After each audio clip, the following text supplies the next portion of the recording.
Hi, I'm Olivia Thompson, a 16-year-old high school student. But maybe not your typical one. I have a passion for art that burns brighter than the sun. Unfortunately, in my house, it might as well be a flickering candle.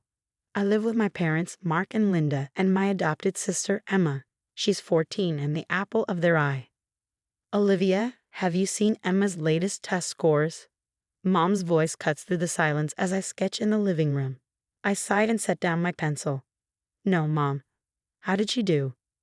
Perfect score, as usual. We're so proud of her. I force a smile, but inside I'm screaming. It's always about Emma's achievements. Meanwhile, my latest art piece sits forgotten in the corner, gathering dust. Later that day, I vent to my best friend Zoe over the phone. I swear, Zoe, it's like I'm invisible in my own home. That's rough, Liv. But hey, didn't Mr. Johnson love your last painting? She reminds me. I smile, thinking about my art teacher's praise. Yeah, he did. At least someone notices. The next day at school, Mr. Johnson pulls me aside after class. Olivia, I've got some exciting news about an upcoming art competition. My heart races with excitement, but then a sharp pain in my stomach makes me wince. Are you okay? Mr. Johnson asks, concern written on his face. Yeah, just a stomach ache. It's nothing. I brush it off. The truth is, I've been having these pains for weeks, but I haven't told anyone. My parents are too busy with Emma, and I don't want to be a burden. That evening at dinner, I'm pushing food around my plate, the pain growing worse. I stay quiet. Emma, tell your father about your science project, Mom gushes. Emma launches into a detailed explanation, and I tune out. Suddenly, a sharp pain makes me gasp. Olivia, what's wrong? Dad finally notices. Nothing, I mutter, but cold sweat beads on my forehead. Are you sure? Mom asks, but before I can answer, her attention shifts back to Emma.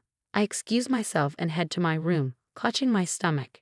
As I lie in bed, I hear my parents talking in the hallway. Should we call Dr. Peterson about Olivia? Dad asks. Oh, I'm sure it's nothing, Mom dismisses. Did you see Emma's project outline? It's brilliant. Tears sting my eyes. Even when I'm in pain, I'm an afterthought. The next day at school, I'm in art class, trying to focus on my canvas. The pain is unbearable, but I grit my teeth. Mr. Johnson is explaining a new technique when suddenly the room starts spinning. Olivia? Mr. Johnson's voice sounds distant, but I can't respond. The last thing I remember is the cold floor rushing up to meet me. When I come to, the world is blurry, slowly coming into focus. I'm in a hospital bed, the antiseptic smell stinging my nose. My stomach feels like it's on fire. Olivia, can you hear me? A doctor I don't recognize is leaning over me. I try to nod, but even that small movement sends waves of pain through my body. I'm Dr. Chen. You're in the hospital. Your appendix ruptured, and we need to operate immediately. Suddenly, my parents burst into the room, looking flustered. Olivia, what happened? Mom asks, but before I can respond, her phone chimes and she glances at it. Dr. Chen turns to them, serious. Mr. and Mrs. Thompson, Olivia's condition is severe. The infection could spread if we don't operate quickly. Dad nods but is busy tapping away on his phone. How long will the surgery take? We have a commitment later. I can't believe what I'm hearing. Dr. Chen looks shocked. Sir, your daughter's life is at risk. This isn't a minor procedure. Just then, Zoe rushes in. Liv, oh my God, are you okay? She grabs my hand, and I feel a lump in my throat. At least someone cares. As they prepare me for surgery, I drift in and out of consciousness, catching pieces of my parents' conversation. Mark, we can't miss Emma's science fair. She's worked so hard, Mom says. I know, Linda. Maybe we can take turns. One of us stay here, the other go to the fair, Dad suggests. I want to scream to tell them. I need them both, but the pain is overwhelming. The next thing I know, I'm being wheeled into the operating room. Dr. Chen looks concerned. Olivia, we're going to do everything we can. The rupture is quite severe, so there might be complications. As the anesthesia begins to take effect, I catch a glimpse of my parents standing by the door. Mom is on the phone. Emma, sweetie, don't worry. We'll be there for your presentation. Your sister's just having a small procedure. Small procedure? Tears slip down my cheeks as the world fades to black. When I wake up, I'm groggy and sore. Zoe is sitting by my bedside, not my parents. Hey, sleepyhead, she says softly. How are you feeling? Like I've been hit by a truck, I croak. Where are my parents?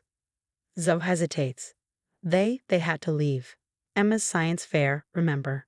I close my eyes, fighting back the tears. Of course. Emma's science fair was more important than my life-threatening surgery. Dr. Chen enters, looking tired but relieved. Olivia, you gave us quite a scare. There were some complications during the surgery due to the severity of the rupture, but we managed to get everything under control. Complications? Zoe asks, squeezing my hand. Dr. Chen nods grimly. The infection had spread more than we initially thought. For a while, we were concerned. He trails off, then forces a smile. But you're a fighter, Olivia. You pulled through. I try to process the weight of his words. I could have died, and my parents aren't even here. When can I go home? I ask, though the word home feels hollow now. We'll need to keep you here for a few days to monitor for any post-operative complications. Dr. Chen explains before leaving. My phone buzzes. It's a text from Mom. Hope you're feeling better, sweetie. Emma won first place. We're taking her out to celebrate. Rest up. We'll visit tomorrow. I hand the phone to Zoe, unable to look at it anymore. She reads the text, her face darkening. Liv, I'm so sorry. This isn't right. I close my eyes, exhaustion and hurt washing over me. It's fine, I lie. I'm used to it. Hours later, I wake to the steady beep of machines. My body feels like it's been run over by a truck. The room is empty, and for a moment, panic sets in. Where is everyone? Time drags on before Zoe finally bursts into the room, her face a mix of relief and anger. Liv, I'm so sorry I couldn't be here earlier. How are you feeling? Like death warmed over, I say weakly. Where are my parents? Zoe's face falls. They're not here yet. Emma's science fair ran late, and they took her out to celebrate her win. I close my eyes, fighting back the tears. Even after major surgery, I'm still an afterthought. Later, Mr. Johnson visits, carrying a familiar portfolio under his arm. Olivia, I brought something to brighten up this dreary room. He pulls out my paintings and pins them to the walls. The burst of color against the sterile white feels like a piece of meat in this place. You've got real talent, Olivia. Don't let anyone dim your light, he says warmly. His words bring some comfort, but the absence of my family leaves a cold pit in my stomach. Dr. Chen comes in for a checkup, his brow furrowed. Olivia, how are you feeling? Any pain or discomfort? I shake my head, but he doesn't look convinced. I've been trying to reach your parents to discuss your post-operative care. It's crucial that you have proper support during your recovery. Just then, my parents finally arrive, Emma in tow, all smiles and excited chatter. Olivia, honey, how are you? Mom asks, but her eyes keep darting to Emma's trophy. Dr. Chen pulls them aside, his voice low but stern. I strain to hear. Mr. and Mrs. Thompson, I need to express my concern. Olivia's surgery was far more critical than you seem to realize. There were moments when we almost lost her. The words hit me like a ton of bricks. I almost died, and they weren't even here. But you said it was just her appendix, Dad stammers. A ruptured appendix is serious, especially when left untreated for so long. Olivia will need extensive care during her recovery. My parents look shocked, but then Emma interrupts. Mom, Dad, can we go show Grandma my trophy now? To my disbelief, they actually consider it. That's when Zoe steps in, her voice sharp. I've called my parents. They've offered to let Olivia stay with us during her recovery. For a moment, I feel relief, then guilt, then anger. Why do I feel guilty? Why do I need my best friend's family to step up when my own parents won't? As my family leaves, promising to visit soon, though I don't believe them, I overhear Dr. Chen talking to a nurse outside. It was touch and go for a while. If we'd waited any longer to operate, well, let's just say Olivia's lucky to be alive. The words echo in my mind. Lucky to be alive. And where were my parents during that life or death moment? Watching Emma win a science fair. The next weeks blur together in recovery and revelation. I'm moving with Zoe's family, and for the first time in years I feel seen. Zoe's mom checks on me regularly, making I'm comfortable and taking my meds. Zoe's dad cracks terrible jokes that somehow make the pain more bearable.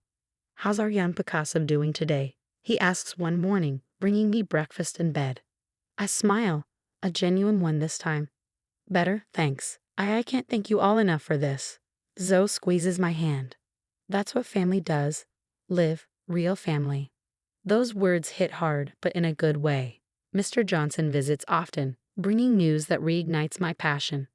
"Olivia, there's this incredible art program I think you should apply for. It could be your ticket to bigger things." We spend hours working on my portfolio, and for the first time, I feel like my art matters, like I matter. The day I'm well enough to return home, I brace myself for the confrontation I know is coming. My parents greet me with all smiles and welcome homes, but I'm not buying it anymore. "We need to talk," I say, my voice steadier than I feel. "Of course, sweetie. What about?" Mom asks, distracted by her phone. I take a deep breath. "About how you missed my life-threatening surgery for Emma's science fair. About how you've always put her first, made me feel invisible." The room goes silent. Dad sputters, "Now Olivia, that's not fair." "Not fair?" I laugh bitterly.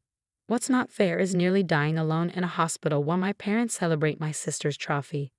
Emma, who's been lurking in the doorway, suddenly explodes. "It's not my fault you're jealous of my success. Maybe if you worked harder."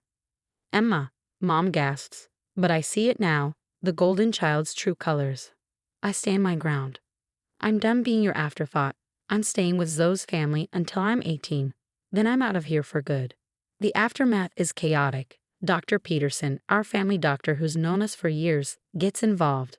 He reports my parents to child services, citing medical neglect. "I've watched this situation deteriorate for years," he tells the social worker.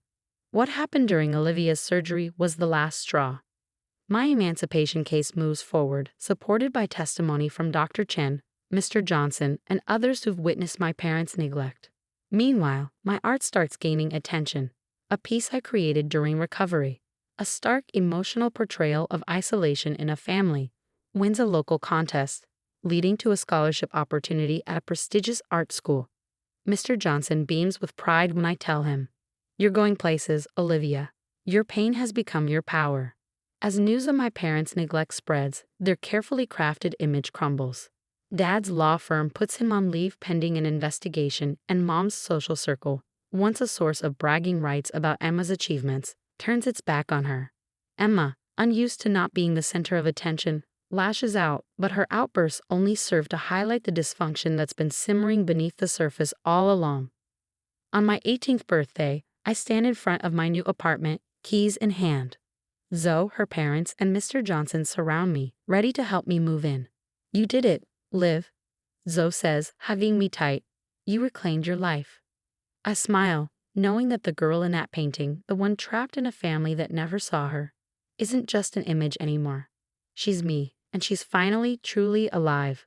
Olivia's journey raises important questions about family dynamics and self-worth.